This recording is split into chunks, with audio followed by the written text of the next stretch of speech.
right, here we are live again, Game of Marketing, and today's guest is the one and only Eric Carter from Approach Technology. How you doing, Eric? Hey, I'm doing really well. Thanks, Matt. How are you? Oh, I'm doing fantastic, bud. Good to see you. Good to see you too, man. Thanks for putting this together this morning. Yeah, no problem. So Eric is a co-founder of a company called Approach Technology, and Approach is based out of Seattle, Washington, and they do custom private cloud solutions. And don't worry, he's going to explain what that is in a little bit. But what we're going to go through today is kind of how he founded that company and how he's grown it to a multi-million-dollar annual business. And hopefully you'll learn something about the way data is hosted and the way websites are hosted, and then be able to apply this into your business. So let's start at the beginning. Why don't first of all, you tell us what custom private cloud solutions are? Yeah, thanks, Matt. Custom private cloud solutions are, the cloud is kind of the big buzzword. And we started this business up about 7 years ago with the intent of helping people manage and do their own IT better out of the data center. Back then, we just called it like a data center strategy. We weren't calling it the cloud.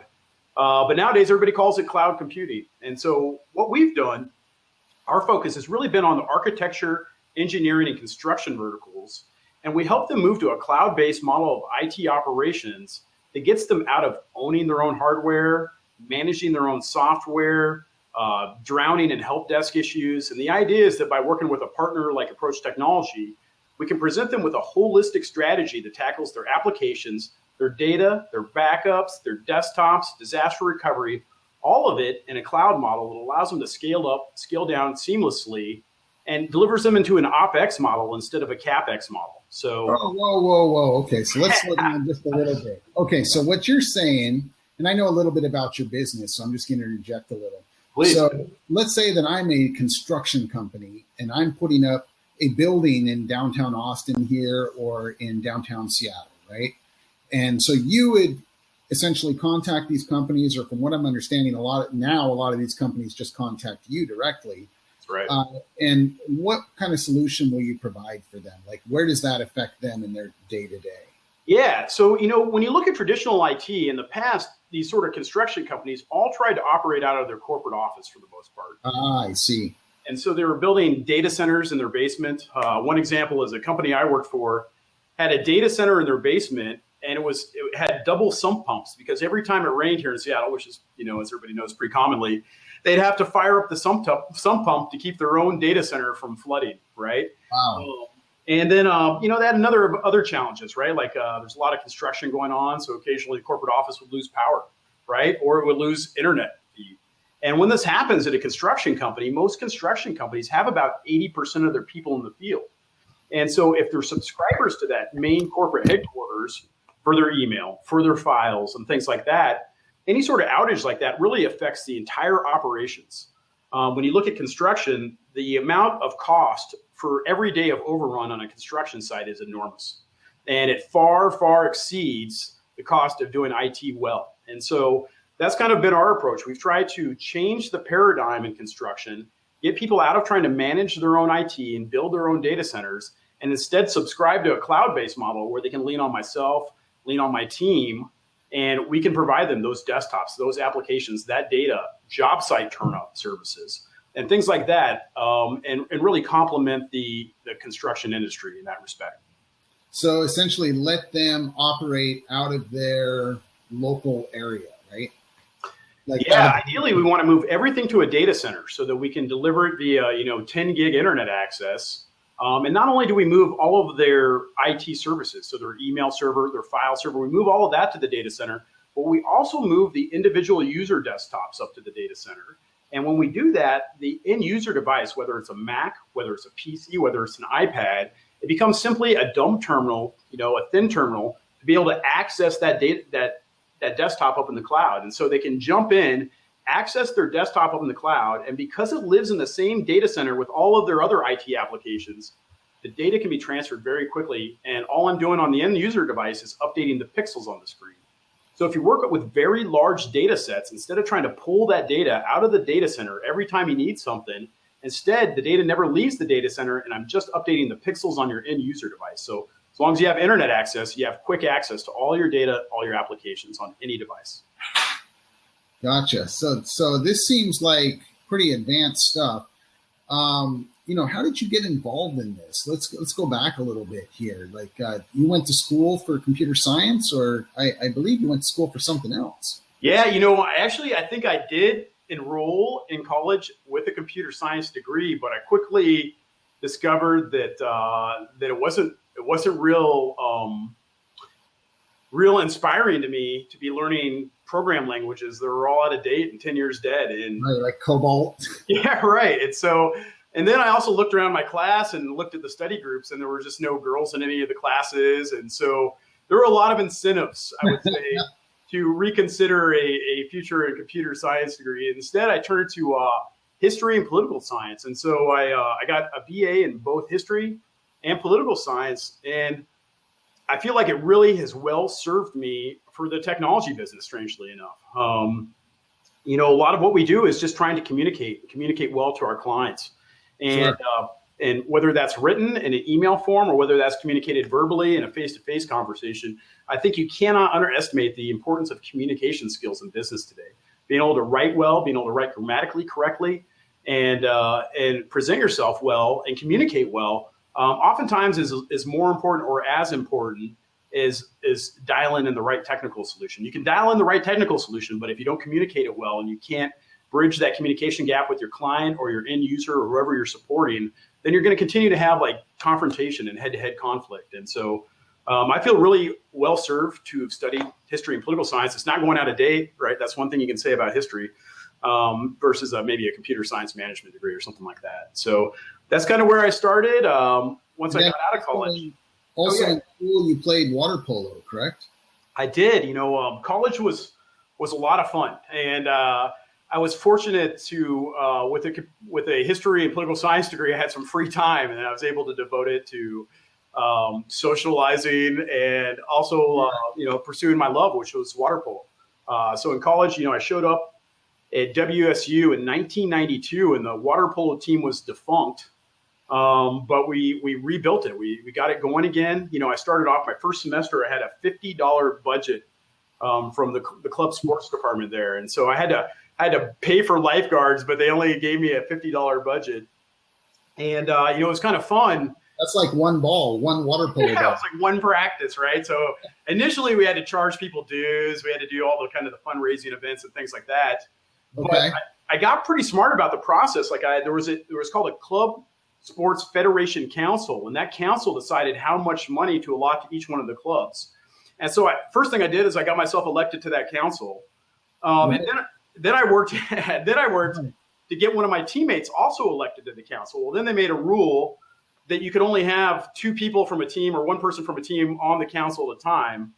And so what I did is I had a third person on my team go start up the judo club. And then he got elected as a judo club representative, even though he still played on the water polo team. And so within a couple of years, I had about 3 of the 7 votes on the council were all water polo votes. And I just needed to cajole or, do some log rolling with just one other person. And we were able to get our budget increased. And so I think we went from a $50 budget from when I got there to the time I graduated. We had, $5,000 a semester rolling in, or riding around on private buses. And you kind of took over the condo board. We did some, thank God for that political science degree, man. It served me well. So we were able to do a little back scratching and get that budget pushed up. That's fantastic. And then did you guys hold a record in water polo or something, if I remember correctly? No, we did turn out to be a really competitive team in the Northwest. I remember, my junior year, I think we beat UW for the first time in school history, at least while I had been there. And that was a big turning point for our program. And then getting the more money, being able to travel around more, it really helped things gel. So by the time we left, I was there fully 5 years in a summer school. But by the time I left, 2 degrees, don't knock it too much, right? That's right. But I still try and stay active, swimming, doing some water polo every now and then, and I really enjoyed the collegiate college sports. It was a great club. Water polo club was a great experience for us. We also did some DJing, so I was a college DJ, and just tried to stay active. I mean, college is such an I didn't know opportunity. that. So what kind of music would you DJ? Back then it was KZUU 90.7 Pullman's only alternative. And Right. so it was a kind of college, music back then in the 90s. It was a lot of kind of guitar rock and stuff like that. Okay. Is Yeah. that like KZOK in Seattle, or is that even around anymore? Boy, I think KZOK is still around. I don't know. That was kind of hardcore, rock. This was more like, college rock, up and coming bands and things like that. It's kind of a sign of the times when, with Spotify and Pandora and stuff now, when we wouldn't even know if a radio station went out of business. No, that's true. I am a Spotify fan. I love it.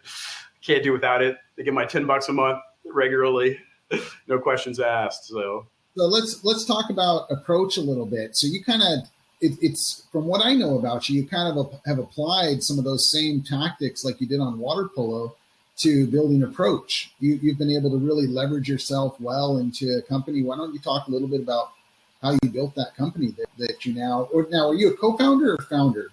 I was the founder. I was able to invest with a construction company. Kind of the way it started is I'd been kind of like a Mary Poppins of IT, where I would roll into an organization, kind of help them address their IT problems. But Okay. once things were fixed, right, like it wasn't compelling for me to stick around there, right? And You so stared at each other at some point, right? So 10 or 11 years ago, I got the opportunity to come work for a large general contractor here in Seattle. Been around 100 years, and they were having some serious IT challenges. And I got to be honest, I didn't know much about construction when I got into this business. I thought they just kind of dug holes and pounded stuff together, and didn't really associate construction and technology to the extent I did. Well, it was a real learning experience for me to get in and just see how important technology was to the construction process, getting the plans, getting updated plans, making sure people are working off current data and things like that. It was an eye-opener for me. And when I got there, the organization that I'd been hired by, they had some serious IT challenges. I think the voicemail had been down a week. Their other IT person had been gone a few weeks. So there was quite a backlog of addressable tickets. And they were having struggles. They were having struggles with the corporate IT running out of their corporate office and maintaining job sites. And so I think at the time they had 3 job sites in the field, and all of them were having trouble communicating back to the main corporate headquarters. The VPN links would go up and down. And so I got there and we rolled up our sleeves, we put ourselves to work, and we made a pretty big impact. First of all, we rebuilt everything. So I started rebuilding system by system and make sure I could start clean, right? Like if I'm going to take ownership of it and have responsibility of it, I want to build it myself and know that it was well implemented. But pretty quickly, we were able to make a big impact. And that construction company went from 3 job sites up to 25 job sites, right? And so they were able to really explode their revenue to the extent that it was a no-brainer for them. They realized they'd been underspending on IT and it had been costing them a lot of money because they had not been able to scale up their operations. Again, like a 40% increase in business. Oh, at least. And so, we were working with them and I had them in this model and things were working better, but I never, ever felt like the model that I had them in was perfect for construction. And so about 7 years ago, I've been working for the company about 2 years at this point. I took them to a 100% cloud-based model. We didn't call it the cloud back then. We just called it, this is our new strategy. But the idea is that we took them all out of their basement, out of that sump pump protected environment, and we moved them to the cloud where everything was delivered out of the data center under one managed service provider. That was me. And it worked really well for them. It worked well to the extent that they asked me to take their sister company, which is in the L&I business, and take that to the cloud. And so we took the sister company to the cloud. We'd helped some other construction companies in the area with email rebuild projects and things like that. What's L&I? L&I is Labor and Industries. Okay. So like insurance, basically. And so kind of by that point, I think they knew that Eric was ready for his next challenge. And so we decided to take this strategy that we cooked up together in conjunction together and go extend it to other general contractors, extend it to other specialty contractors. And now we're really starting to break into architectural firms. So the strategy we have really applies well to architecture. And so that's kind of how we got started. The company I worked for became my partner in this business. And here we are now, 7 years later. We have over 100 organizations that host part of their IT operations with us here in Seattle. And we have about 20 organizations that host every single component of their IT with us. And so I'm getting a little thing on my screen here. Let me shut that off. And so it's really grown, and it's really encouraging to see the IT strategy pay off for these organizations. When they make the move to this model, suddenly people are empowered to work anywhere, right? Especially you talk about an architecture firm where they have very high requirements for their computing power, for their graphics acceleration. In the past, these people have been chained to a workstation at the corporate office, sleet, snow, whatever. You had to drive into work or you didn't work at all. And so it's for the first time in these people's careers, they can work anywhere, right? I would imagine having the most current set of plans and drawings is a really big factor. No, it absolutely is. In fact, that's one of the big kind of paradigm shifts we've seen in construction over the last decade. It used to be considered project management, and now it's really considered project collaboration. And the things that I see people working on more are not so much project management, but how do I share? How do I share where this schedule is with all of my subcontractors and everybody that's part of this project? And right. To some people, I want read-only access. To some people, maybe they can make changes to the project schedule. But that has become a real big piece of it. You've seen there's been some pretty high-profile construction projects where they've gotten in trouble, right? They're building off-ramps that go off into nowhere because they're working off old sets of the plans, right? They missed it by 12 feet. Yeah, right. Yeah, we see that. And so, that's kind of one example of how not having everybody on the same page can be much more costly than actually paying for a platform that allows everybody to be in sync from day one. Sure. And where do you see the future of cloud, custom private clouds going? I think it's got a really strong future. Every trend I've seen points to more and more and broader adoption across organizations in their move to the cloud. So for us, we focus on the custom private cloud. The idea is that you can take your email to a mail host over here, on the internet over here, and you can take your file serving over here to Dropbox, and you could have your IT operations spread across 8 different cloud providers, but none of them talk to each other. None of them upgrade in conjunction with one another. And that's where the custom private cloud model can be a panacea for organizations, because you're pulling all your data into one cohesively managed subset where a single professional like myself can manage all the IT operations. I'm not pointing the fingers at a bunch of different other organizations. I'm not working with other parties who I can't control. I can take control of it. And because I can take control of it, I can take ownership of it, right? And with ownership comes accountability, right? And so the idea is you begin paying for a platform that's going to be up, that's going to be online, that's going to be fast, and that's going to provide a very high user experience. And once you do that, organizations don't look back. So the retention rate we have amongst our customers over the last 7 years is phenomenal. And in fact, I have not lost a general contracting client. Once they've made the adoption of our cloud model, they're still with us. And so I've got clients that are now on their second, third-year contract with Approach Technology because our solution has worked well for them. And the concept of trying to go back and own their IT again is just not even palatable to these organizations. Now, I think it was 2 years ago, there was like a helicopter crash right outside your office, right? There was. Tell us about that. And tell us about, why you chose the location that you're in and how that all plays into this. Well, I didn't have a helicopter at the time. The concept of taking a helicopter to work was kind of appealing. But, I think they've closed that helipad since that accident. It was a tragic accident, and I feel bad. I don't know that they ever resolved exactly what happened, but they did have a helicopter that was taking off from the roof of the building. And for those of you who don't know where we're at, we're in the Como Plaza building here in Seattle, Washington. It's the same building as the hospital in Grey's Anatomy. So I don't watch Grey's Anatomy, but if you do, that's the building I work in. And so the helicopter was taken off, and I think it snagged a cable or something. And unfortunately, the pilot lost control, crashed into the street, crashed into a pickup truck, killed 2 people. Most of our staff was out of the area and away at the time it happened. And so we were fortunate. I was on vacation in Puerto Vallarta, I believe, when it happened. And so I was nowhere near it, but still kind of scary. We had a lot of our clients reach out to us and ask us if we were okay. And fortunately, our staff all missed it. But what a horrifying experience. Yeah. Having said that, I think they've closed the helipad here. I've never, ever seen another helicopter land or take off from Como Plaza. Well, that'll cut the noise down around there for you. Where's Superman when you need him? That sounds like a 1977 Superman all the way, right? Catches the cable. You just never think of something like that happening right in front of your office. But yeah, crazy. Well, that's awesome. So you are a Christian, correct? That's correct. And I know that's a big part of your life.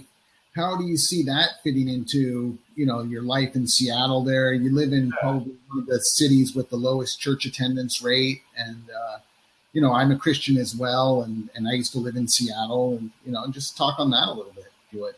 Yeah, thank you. Faith is a big part of my life. I have a relationship with God going back to when I was a child. And he's always been there. So he's been someone for me to talk to. And so for myself, I think it's easy to embrace the concept of being a servant. If you're a Christian, you understand the importance of service, being a servant to the people around you, being a servant to your clients, and being a servant to your employees, your teammates, right, who work with you. And so for me, there's a humbling component of being a Christian that keeps me really kind of down to earth, makes it easy for me, to be cognizant of my own flaws and faults, and it helps keep me from getting a big head. And if I do get a big head, praise the Lord, he's always there to humble me. And experiences, right? Yep. But he's the constant companion for me. And there's been many nights as an entrepreneur when I've lied in bed praying to God, right? When you're trying to start a business, there's so many challenges. And I have to give thanks to God for where I'm at today, because he's been a big part of my journey. That's awesome, man. And so, you've also done some weddings and married some people along the way as kind of a hobby. How did you get started doing that? I got started in it when I got married. So I had asked a friend to marry me. And so he had to go through the internet ordination process, right? The onerous process of ordering your ordination for $25 or whatever it is through the internet. But he provided us a beautiful service. And then shortly afterwards, he got married. And so he reciprocated the favor and asked me to marry him. And so that's where I got my start. That was my first wedding with him. And then since then, I've done probably 8 different weddings, all for friends who have asked me to help them as an officiant and getting them, signed, sealed, and delivered as a married couple. And so it's been a tremendous privilege, when my friends have asked me to do that, and I've always enjoyed it. I take it real seriously. I give a lot of thought to it. I usually kind of lock myself into my hotel room the night before and really try and customize a ceremony that's specific to those two people. And so it's always been a lot of fun in that way. And, I spend a lot of time with the couple trying to get to know them, trying to personalize the stories about them and things like that. And so it's got kind of a dual reward for me. Not only am I honored by them to be a part of their ceremony, but I learned so much more about the couple, about how they met, how they came together. And sharing some of these stories during the ceremonies often is fun. I always try and make it entertaining to a certain extent. And then I always try, I'm not a pastor. I'm not a religious, ordained minister to any extent. I don't want to pretend to be something I'm not. But I do always try and bring at least a little bit of, my faith into it and share with them the powerful message of Christianity with respect to love and how to care for each other. And so that's kind of one of the ways I try and serve my faith. And it's been a really positive experience for me. I've been really, really proud and privileged to have done 9 weddings for people. That's awesome. Thanks. And so a lot of people listening to this are people that are kind of just getting started in business. What would you say? I know you talk at colleges a lot. What would you say to the person that is getting started in business? Like, what kind of advice would you give somebody other than study hard and eat your Wheaties? Yeah. I think there's a couple things. One, I think you have to be a risk taker to some extent. If you want to play it safe, then you can play it safe your whole life, but you're not gonna really break out of the mold, right? Like, you're gonna work for somebody and you're gonna make them rich, right? Ultimately, I think for myself, I have to work for myself anymore. I don't know that I would want to work for another person again. And so the reward of being an entrepreneur is it's wonderful. You're empowered to invest where you feel like you're going to get the biggest reward in terms of the return on your business and return on your effort and equity and things like that. But by the same token, it's also a tremendous responsibility, right? Especially once you have people working for you. Right now, these people are trusting you. They're trusting you with their families, with their healthcare, with their retirement, with their futures. Mortgage payments, et cetera, et cetera.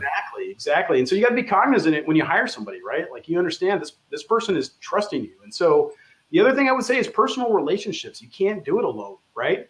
And so you have to treat people well, and you have to be a servant to them. You have to give to them so they understand that you're not just in it for yourself, right?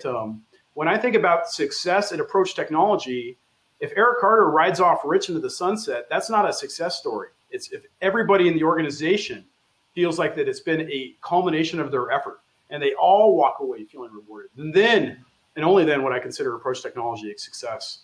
You have to get, in order to have your dreams fulfilled, you have to fulfill other people's dreams. That's absolutely right.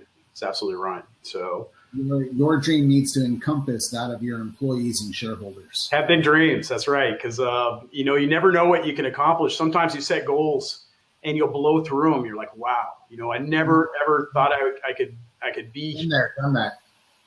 Yep. And so don't be afraid. Be willing to take chances, take intelligent risks. Okay.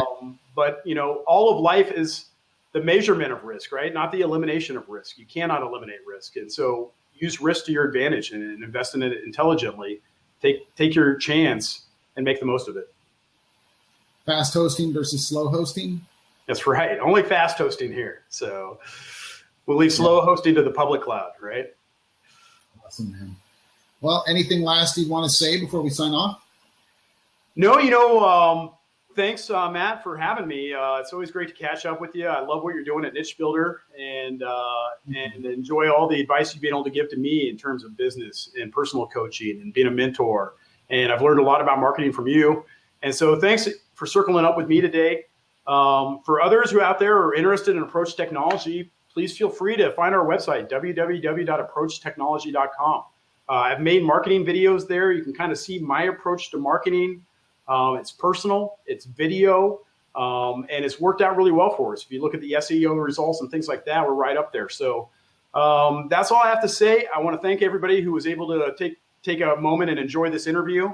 And feel free to reach out to me via LinkedIn. Eric J. Carter, I'm easy to find. Awesome, man. Thanks so much for your time. Thanks a lot, Matt. Have a great day. All right, bye-bye.